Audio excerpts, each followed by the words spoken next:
Okay, I think we're going to go ahead and get started. Thank you guys again for tuning in. This is our ProLinkHFA webinar series that we do on a monthly basis. So again, we really do appreciate your attendance, and I hope everybody had a wonderful holiday weekend for Labor Day. So getting back to it, our topic today for ProLinkHFA is underwriting best practices. So I'm going to go ahead and start us off with looking at our agenda.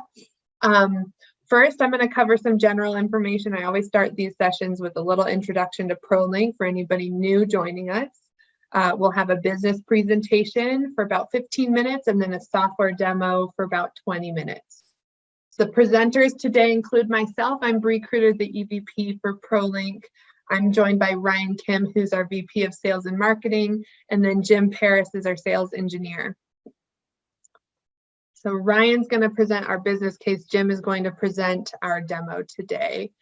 Going through general information or kind of just a little housekeeping at the beginning about this webinar series. So we cover industry topics in this webinar series. We have a business case always that we present, and then we discuss how ProLink's tools can help support that business process that is presented by our speakers. So we always have that business presenter and then a technical presenter involved in these presentations for the most part. Occasionally we'll have special events as part of our webinar series. We'll invite clients in to talk about initiatives that they have going. We will have guest speakers occasionally. And then in the future, we will probably have some sessions that are more kind of special events around what it's like to go through a ProLink implementation, for instance. Some things that might be a little more specific to the area of the business that we support with technology. But in general, these sessions are meant to focus on industry-wide concerns, topics that you're interested in, whether you're a ProLink user or not, and how our tools or tools like ProLink can really support those things and what the business best practices are around these issues. So we host this on the first Wednesday of each month, and then I think we do have one last one here in October, and then they're about 45 minutes in length and geared towards housing agencies nationally. And our next topic for October is going to be about Procorum. Procorum is a collaboration portal that we offer our clients. It's married with ProLinkHFA. So that will be the next topic, is Procorum 101 for October. And November, I'm excited to announce, and I'll mention it as we go through these slides, we host an annual conference in November, also open to all agencies. So that will replace our November webinar. And then I think we take a break in December, kick things back off in January. So quick introduction to who ProLink is. Most of you know us pretty well. I know we have a lot of users on the call today, but we have some new people too. We've been in the affordable business for a very long time, over 20 years, really supporting all what we call the pillars of affordable housing: state and local housing finance agencies, tax credit syndicators, and investors and developers. Those are the three groups that we really support with specific products for each of them.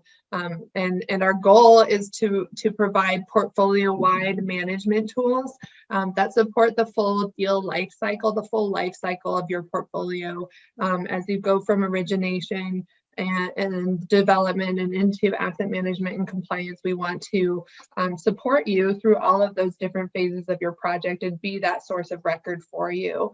Our team, we are mission driven to help solve this affordable housing program by creating efficiency, by bringing more efficiency to the whole process of funding affordable housing. And that's what fuels us from a technology perspective, is helping our clients do that and hopefully save cost in the management of affordable and providing good tool sets. And we do that with our experts.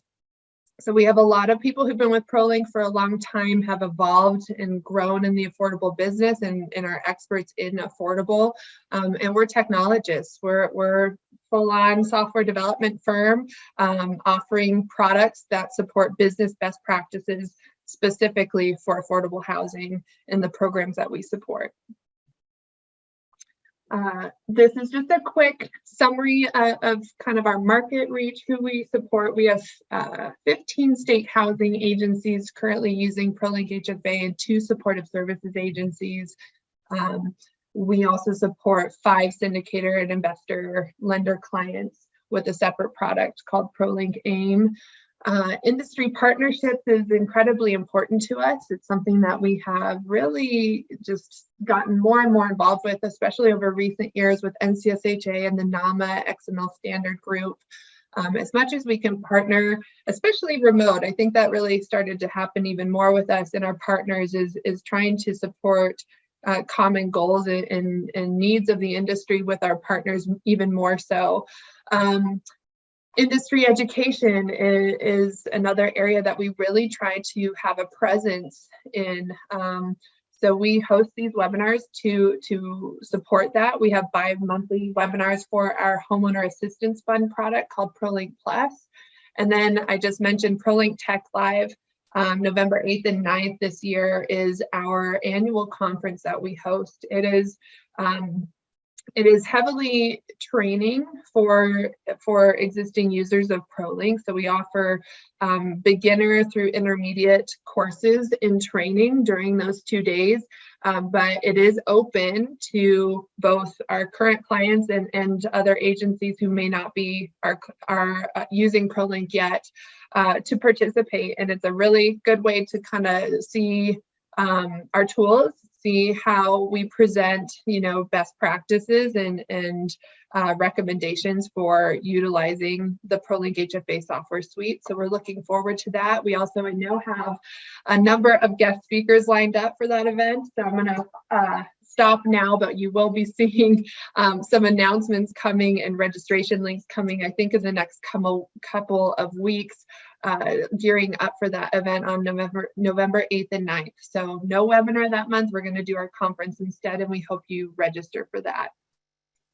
Again, leadership, partnerships, within the industry, but then leadership and technology is another piece that we spend a lot of time in trying to evolve, and we've produced a number of blogs you can see here with some of those partners, AWS, Amazon Web Services, and DocuSign being some of the newer partnerships and relationships that we have developed and actually integrated their tool sets, integrated Amazon QuickSight for our dashboarding in ProLinkHFA, and really being able to capitalize on that tool, and then DocuSign, that embedded electronic signature process in ProLink Plus. So those are things that we are really excited about accomplishing from a technical perspective, and then continuing to just have a good relationship with those organizations, those large organizations, maybe not so involved in affordable, but the more involved we can have from those kinds of organizations, the stronger tool set we can offer the industry. So looking forward to more of that. And then quickly, just going over our technology stack. So we sell ProLink suites. We sell our tools as a suite of products. So ProLinkHFA is your back office database system. It's that final source of record that you rely on for your reporting and your business, right? Your analysis. And then on the front end side of that, on the right hand side, you can see we have Procorum and SmartDocs, and those are the tools that we use to gather the data and information you need from your external parties. So Procorum is that portal, that collaboration portal, where you have the ability to request information from external parties from your clients. They're submitting their information in all the way from that origination process and application process through compliance and asset management with those property managers. That's coming in through Procorum. We can help eliminate a ton of manual data entry and data integrity issues by using SmartDocs, which is an Excel and Word add-in tool that allows you to map those map spreadsheets, map points of entry for data, and send that information straight into ProLinkHFA with the push of a button. Also export it out into a Smart Docs to continue your analysis, your underwriting, like we're going to be talking about today, and then re-uploading it back into ProLinkHFA and maintaining your database as that place that everyone is going, that source that everyone is going for that final record keeping of your data. So that is kind of the ecosystem at a very high level of the ProLinkHFA software suite. ProQuorum and Smart Docs always being part of that mix. Within the database, within ProLinkHFA itself, we offer, which is sold, as a package deal. You get it all. There are kind of specific modules within there. So we have our multifamily development and bond financing module. We have single family development, and then we have our asset management and compliance module.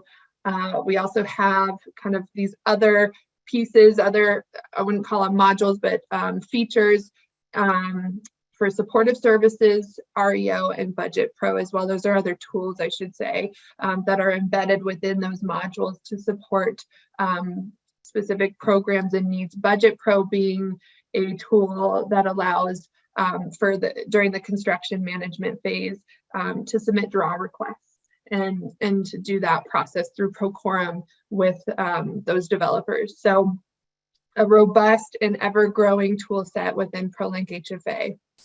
And with that, I'm going to hand it over for our business review with Ryan. I think he's going to steal the screen now and continue with the presentation around underwriting best practices.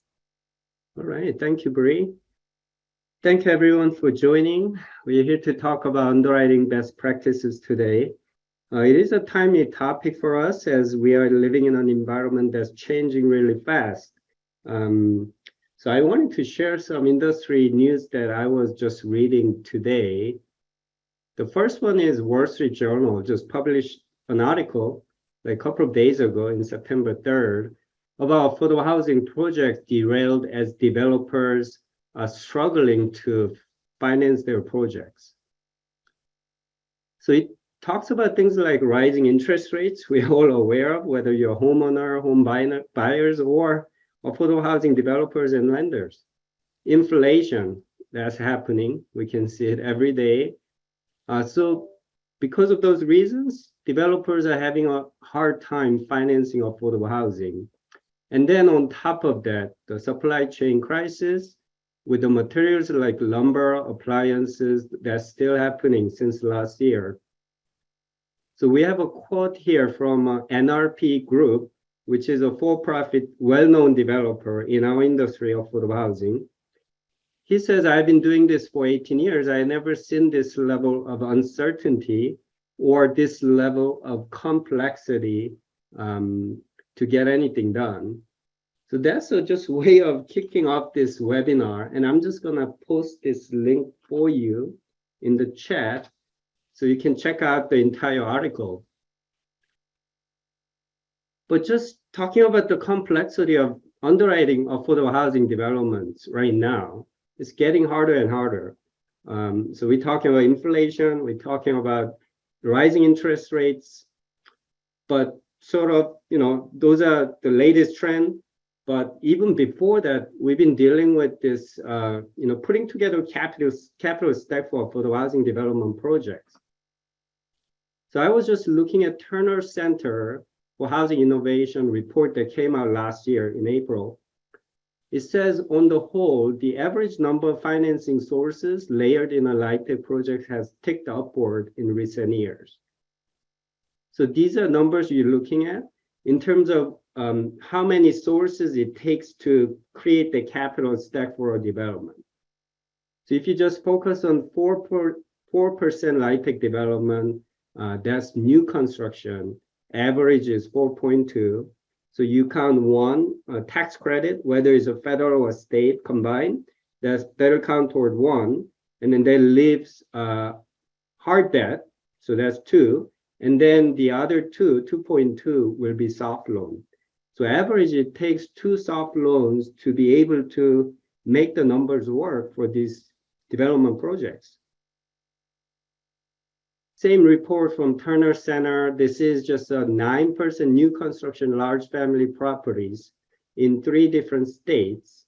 And this is not a state average number. It's just an anecdotal project from each state, Virginia, Georgia, and California. And just again, counting a number of permanent sources, tax credit, hard debt, and 1 soft debt. Georgia is the same way. So 3 sources, including 1 soft debt. California's case is taking 1, 2, 3, 4 soft loans to make the project work. The last graph from the Turner Center report, which is just everything, keeping everything else equal. If you just compare large family project to permanent supportive housing, the number of sources increased dramatically, right? So there are a lot of soft loans that take to numbers work for this affordable housing projects. I'm just pasting a link to the Turner Center report. If you're interested, you can take a look. There are a lot of nice stats that you could use. But so I'm just recapping the point about taking multiple funding sources to underwrite, to make the numbers work for the housing project. Each funding provider underwrites project based on its own underwriting guidelines and from a viewpoint to provide the minimum subsidy level. Therefore, these projects are underwritten with tight margins. So like barely, 1.0, a little bit higher 1.0 DCR. Due to differing underwriting guidelines per each funding source, developers end up complying with the most restrictive requirements. Therefore, coordination between different funding sources in the state is critical, such as sharing underwriting assumptions and sharing funding priorities will help this project become more viable. So those are some points that I wanted to make. And then we'll move on to really basics of underwriting, which was provided by HUD's Home and LIHTC guidebook. So this is also available to you. And I'm just gonna, again, copy and paste the link for you so you can download this PDF. This guidebook talks about 4 key areas of underwriting, starting with preliminary screening of the project, and the market risk, borrower risk, and project risk. So we're gonna go over each area for the rest of this presentation, starting with the preliminary screening, which is really about threshold review. So as new projects are coming to the door, you're doing a threshold review to see if that new projects fit in the box, and the box referring to your program funding guidelines, right? So you're asking questions like, does it meet your funding priorities? So you're looking at your QAP. Does your QAP support, let's say, special needs population, right? Project timeline. You have to be concerned about carryover requirements, place in service requirements, other soft loan commitment deadlines. Does the project's proposed timeline fit into those timelines that you have to be concerned of? Income targeting. Does the proposed income targeting in the project in terms of AMI, area median income level, does it make sense to your funding requirements? Rent requirements, LIHTC rents, home rents. This is a place where I like to bring another industry topic that I was just looking at, which is it was just published by Affordable Housing Finance. So HUD just published fiscal year 2023 fair market rent, and the national average increase was about 10%, so which is substantially higher than what we see normally. I think we normally see 2-3%-ish. If you read this article, fair market rent will increase 33% in Phoenix, Arizona, 23% in Tampa, and 15% in Miami. I mean, that's type of numbers that we have never seen in our industry. So I just wanted to just highlight the fact that rents are going up substantially next year as you do your home rent, as you look at the Section 8 rent, those are going to dramatically increase. You have to factor that in as you're looking at into the new deals that are coming to the door right now. Subsidy limits, does the proposed subsidy level by the project, does that fit into your funding guidelines in terms of maximum subsidy limits? Project scopes, eligible activities, eligible structures, eligible entities. Is there any local support, such as soft loan funding commitment from city and county level, which should make this project more compelling to you? So those are the things that you can take a look as a threshold review. The second area is the market risk, and you should have a copy of market study obtained from the project sponsor. A market study generally is all about demand and supply, but it starts with defining the market area. And the most important thing is, how does that define primary market area, PMA?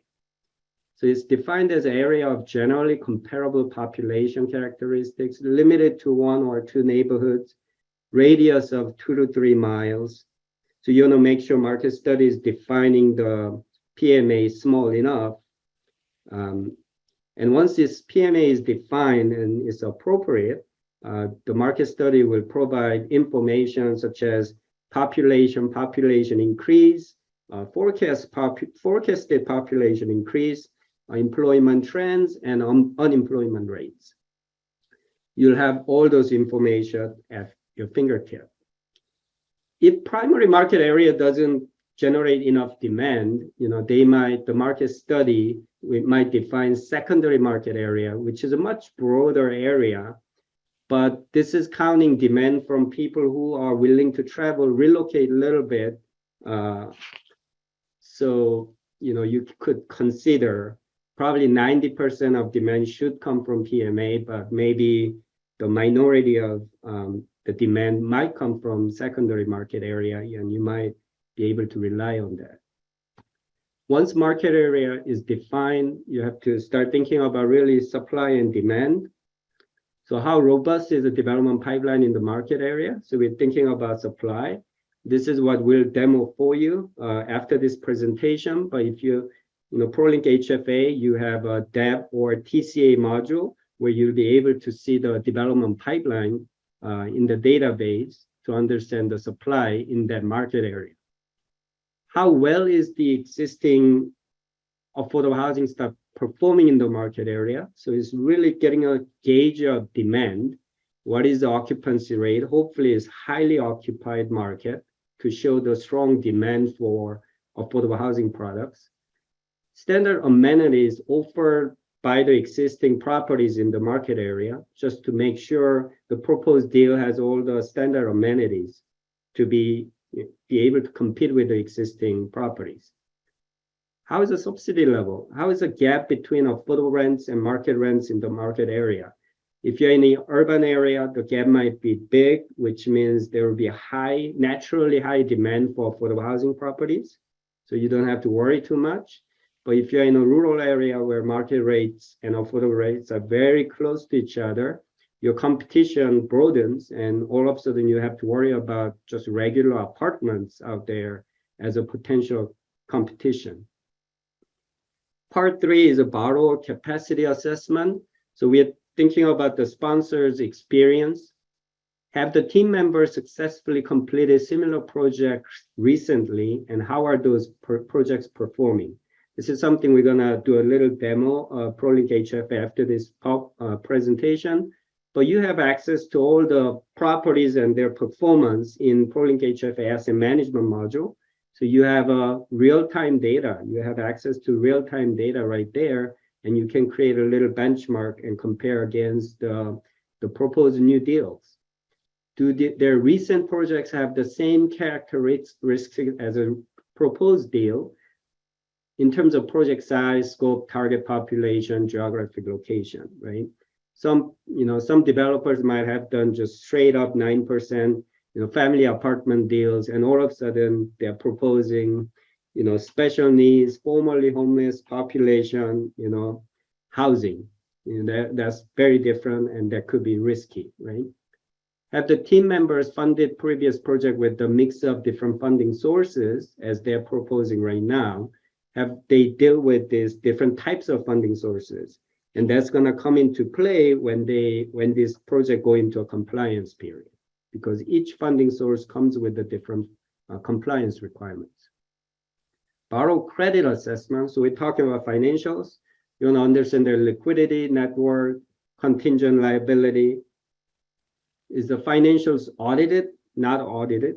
It's hard to find audited financials for a person, but audited financial will be preferred. And data financial, obviously, you want the latest one.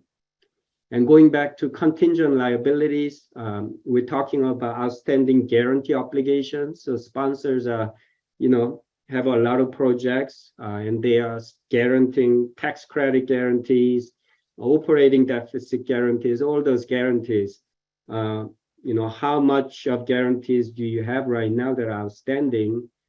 So you want to get a sense of how big those liabilities are. And then if it's really big, at least you need to understand how much of those liabilities going to turn into real liabilities, meaning how are those projects performing right now? Is there any risk to those existing projects? Liquidity and net worth. Ideally, you want to see about $1 million for liquidity and $5 million for net worth, ideally. The last area is project risk, starting with development risk. So development budget, examples like Davis and Bacon Act for home-funded projects that are on top of LIHTC. If there's a home fund, then you have to consider that. That's built into the development budget. Construction cost data benchmarking is important. I believe you are aware of GAO report that came out in September 2018. They were emphasizing agencies need to create the cost data benchmarking to be able to underwrite these new deals and see what's increasing hard costs, what's increasing soft costs. And those are the things that you can do if you have a database like ProLinkHFA and be able to look at the past data and do a little average calculation for that area, market area, and have the benchmark available and updated in real time. Place in service deadline is something you want to be aware of. Generally, the proposed construction schedule, when it's going to be completed substantially, and how much cushion does the project have. If it's less than 6 months, then you should be concerned because of construction delays, you might miss the place in service deadline. The developer might. The last thing is the operational risk, and I just put together a little pro forma sample, but basically the bottom line is just all the way, income, expense, replacement reserve, deposit, hard debt service, and it's basically you're looking at DCR. So I just wanted to point to DCR trending from year 1 to 3, and it goes up a little bit, and then it goes down toward the end of compliance period. That's because generally rent escalation is smaller than expense inflation, 2%, 3%. So that's gonna end up affecting the NOI toward the later years of compliance period. So this basically is kind of, telling you that you probably want to have a little buffer in the earlier years of the operations to have a higher DCR, knowing that DCR is going to just dip later in the year. The other thing is the replacement reserve deposit. So the average replacement reserve deposit practice in the industry is $250 to $400 per unit per year. This 11,000, this is a 32 unit project, so it's about a little over $300 per unit per year. And you can see that this doesn't add up much. So maybe after all 15 years, this could add up to, like a little over 100,000. So what can you do with that much of money? So it's just explain why our affordable housing stocks deteriorate as the year goes on, which forces them to either be re-syndicated or refinanced at the end of year 15. So if, so if we are able to afford increasing rent replacement reserve, that's just going to be a good practice for us. This is just GAO report. You can take a look, but costs are increasing everywhere, every state, and just that's the way it has been for many years, and it's dramatically increasing right now. So I'm wrapping up my PowerPoint presentation here, and we're gonna switch over to ProLink AIM demonstration by Jim Paris. You're on mute, Jim. Thank you, Ryan. I appreciate it. Just bear with me a moment while I switch over to my screen.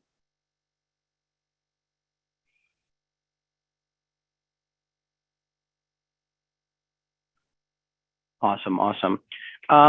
Yeah, so for the back end of this webinar, what I'm going to do for you guys is I'm going to focus on a few specific data views that you can use during the underwriting process or during the evaluation of different project proposals. So the first data view I'm on here is going to be my deals data view. So what this is going to do is it's going to go under my development module here, and it's going to give me an idea of what my current pipeline looks like.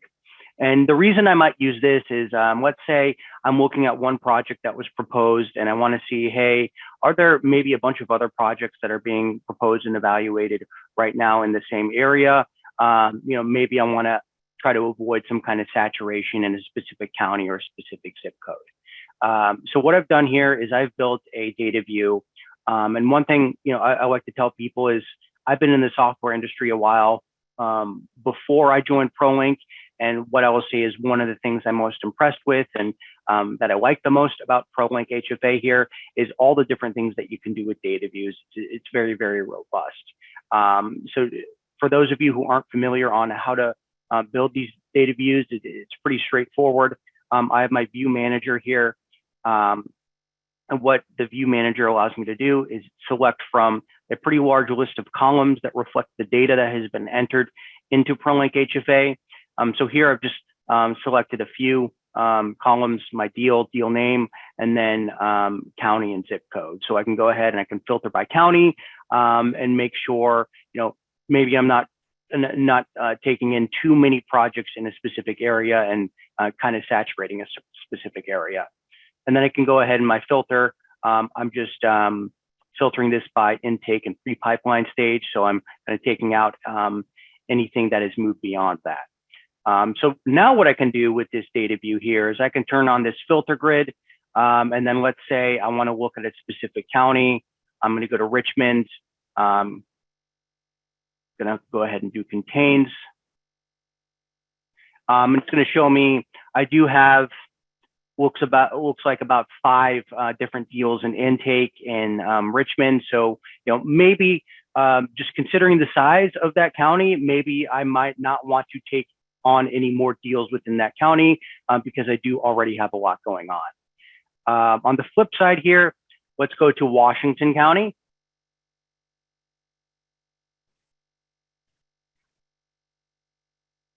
And I only have, it looks like only 2 properties that are in intake right now in Washington County. So maybe I want to take a look at pursuing some projects in Washington County since there are kind of fewer that are in intake right now.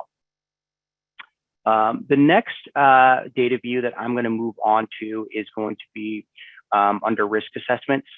And for those of you who are unfamiliar with risk assessments, what risk assessments are, and I think we've covered this in a previous webinar. Feel free to reach out to us if you have any questions, but it's functionality within ProLinkHFA that allows you to set up a number of rules based on criteria in the system to grade each of your properties. So they can be based on things like standardized financials, insurance, inspections, you name it. You can assign points to different criteria and then start to grade your properties through the risk assessment functionality. What I'm showing you right now is just a report of those results. And I think a big thing for the underwriting process is, say you're looking at one of those property owners or development companies and you want to see, hey, how have the properties that they developed and that they're running, how are they performing? Are they performing poorly? Is it risky to do business with these developers or owners again? So what you can do is you can kind of go in here and you can look at the specific track record of these individual companies. So what I'm going to do is I'm going to go type in the name of Amercon Realty. Let's say they've just put in an application. You know, I'm in the underwriting process with a project they've proposed. So I'm going to go ahead and see what their track record looks like. So as you can see, they have a couple properties with me already. And throughout the years when I've run this risk assessment, it does look like they have had pretty good results and they're doing a good job with maintaining their property and making sure everything's kind of functioning properly. Another thing I can do with these reports is, let's say I take the filter out and I want to maybe kind of get a snapshot of multiple owners or management companies. What I can do is I can also group this data by owner name. So as you can see, I can kind of expand and collapse based on owner name there. Third report I'm going to go to is going to be, I'm going to look at kind of financial performance and financial metrics on a by location basis. So let's say I am looking at a specific area and I want to see how the other properties in that area have been performing, from occupancy rates to cash flow to operating income, etc. So what I've done here is I've kind of filtered this out by that Washington County again, because let's say I'm looking at a property in Washington County and I'm in the underwriting process with it and I want to see how other properties in the area perform. So maybe there's a specific area that might be risky compared to others. What I can do here is I can go ahead, I can build this report and I can filter by this specific county. You of course might be able to see more data in your system, as this is a demo system with only a couple records on this on this specific county, but all the functionality I'm going to show you works just as well with 2 pieces of data as it would with 10, 15, etc. So here I can kind of break down, okay, what are my occupancy rates like in that area? What's my revenue like in that area? Cash flow, etc. And a great thing I can do is, let's say I want to go into this and see any kind of averages.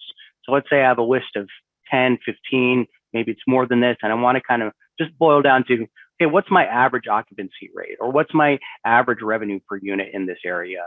A great thing about all of our data views is you can actually export these into Excel, and then you can kind of manipulate it further with the functionality there in Excel. So what I'm going to do is I'm going to open up this document here. And I mean, I can pretty easily, once I enable editing, run averages of these different fields.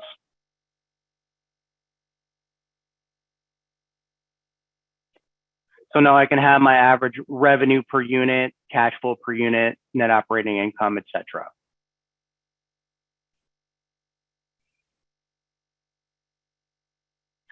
So pretty straightforward there in terms of how you can just move this into Excel, manipulate it further to get some more statistics and more data that you'd like to see, maybe on a per location basis or on a per owner basis even.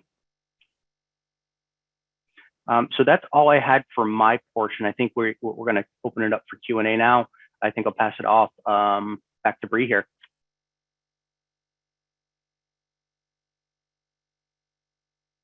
Great, thank you so much. I am going to just reshare my screen to wrap us up.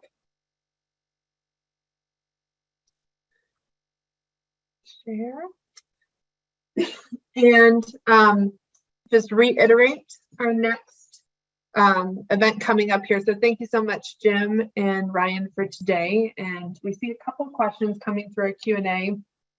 So we're working to get those responses back to you. We always record these, obviously, the webinar, so they are available.